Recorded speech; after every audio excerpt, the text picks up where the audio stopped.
D, wait for it, light bulb. Check out the name tag. You're in my world now, Grandma. What's up, nerds, and welcome to my week in review, where I come to you every Sunday with 3 entertainment stories that I personally find interesting, and then we discuss it down below. You can also find the articles to each one of these stories that I read to bring you this episode. So we're not just going to waste any time, we're just going to dive right in. So our first story, the Snyder cut of Justice League is going to be released on HBO Max, and it was announced this week that the movie would be 3.5 hours long, which I go, what? That is crazy amount of time. That's like Lord of the Rings time. But at the same time, I am interested to see what Zack Snyder did that was different from what Joss Whedon did and what Joss Whedon had changed. I know that they put out some pictures online of scenes that were taken out, like the one with Aquaman and Valko, which I'm excited to see because I just love Aquaman. And just to see, like, you know, all this stuff that they're going to do, the only thing is, will I be able to sit through a 3.5 hour long movie, even if it's bad, like Justice League was? We'll see. I mean, I'm probably going to sit through the whole thing just because I do want to see all the stuff that was taken out and Zack Snyder's vision of the movie. So that's my first story. This is kind of a light story, but I wanted to talk about it a little bit. So for my second story, there was actually some casting for this movie, which is how I was aware of it. But I was like, what is this movie about? And it looks amazing. So Halle Berry, and the name of this movie is Bruised. And now Halle Berry is really smart with this. And now she won her Oscar, which was a very big deal and very historic. But a lot of people are like, Halle Berry? Really?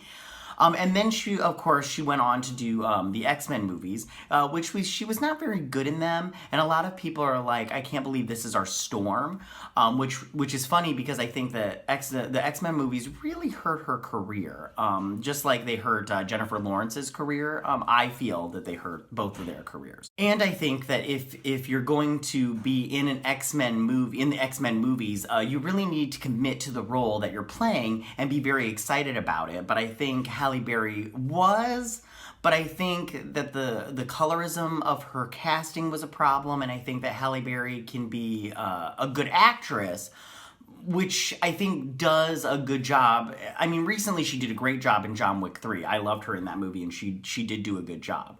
But I think when it comes to actors like Halle Berry, they need to have stuff tailored to them and handled very well. But anyway, so Halle Berry is like, I want to make a comeback, and she's taking matters into her own hands. And in that, she's not only making this movie and starring in it, she's going to be making her directorial debut, which is a very big deal. And so this movie sounds a lot like The Wrestler or Creed, maybe even A $1 Million Baby. So she's taking on the routes that a lot of male actors are taking. They're taking the stage and they're staging their own comebacks. But she's doing it as a woman, which I find very cool and very inspiring.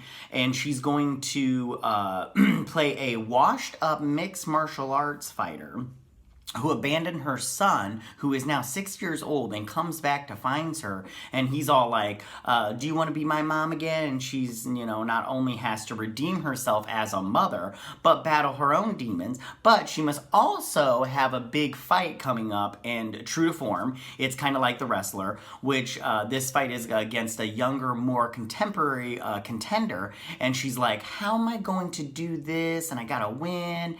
And I think that this sounds like a good project, and I think it sounds like a good project for Halle Berry. And so I think, you know, good luck for her and everything. Good luck to her, not for her. And I hope she does well, because I love Halle Berry. I really do.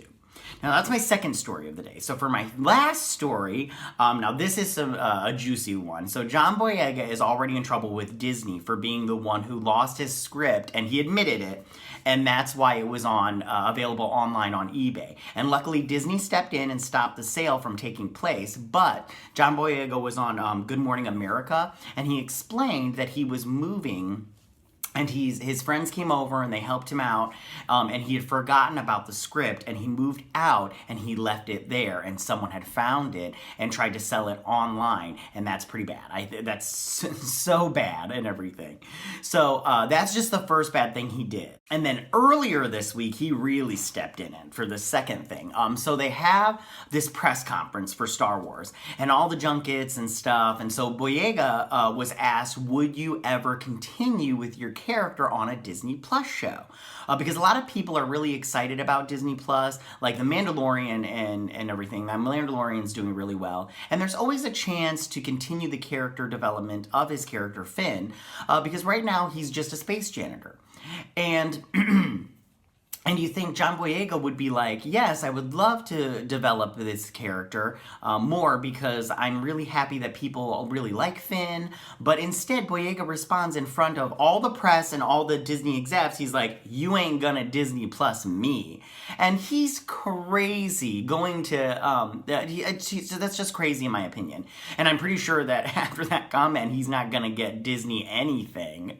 So it's really embarrassing. And at the same press conference, someone asked Oscar Isaac if he would like to be in a Disney Plus show, and he said nope. And me personally, I'm all like, what? And everything. Even if you don't want to do it, just say yes, and then later on, behind closed doors, just be like, not interested. But at the same time, the way that they've handled Finn, I wouldn't be surprised if John Boyega actually hates his character because of the way that they've handled him. Like I said before, he's just basically a space janitor.